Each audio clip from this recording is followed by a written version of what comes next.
Corona हकी काल हो सबके रुआ गइल।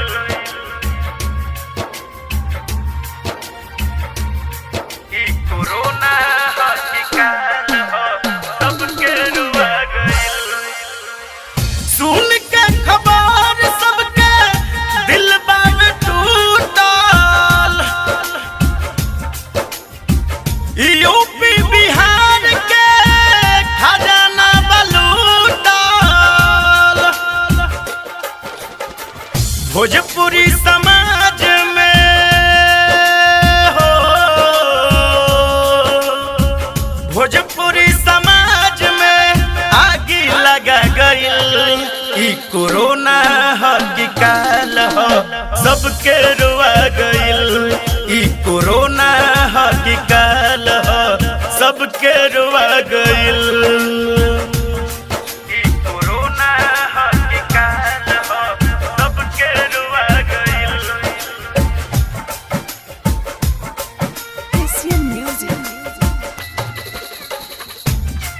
ई कोरोना हकी काल हो सबके रुआ गइल। बिलू खन कोई केहू रोवे पीट छाती। कहाँ चली गईले भैया श्याम देहाती। बिलू खन कोई केहू रोवे पीट छाती। कहाँ चली गईले भैया श्याम देहाती। दिलवा में जरत असरा के दिया बुता गइल। ई कोरोना हकी काल हो सबके रुआ गइल। ई कोरोना हकी काल हो सबके रुआ गइल। ई कोरोना हकी काल हो सबके रुआ गइल।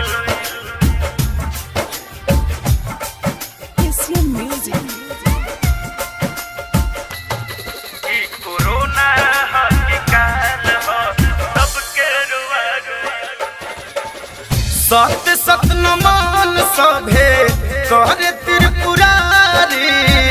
आत्मा के शांति दी दुख से उबारी। सत्य सत्य नमन सभे करे त्रिपुरारी। आत्मा के शांति दी दुख से उबारी। गोल्डन दीपक जय बाबा के हीरा चोरा गइल।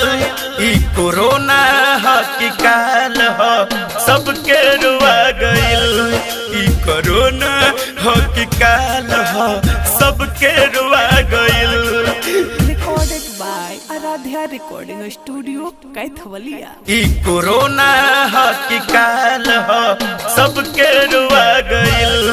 ई कोरोना हकी काल हो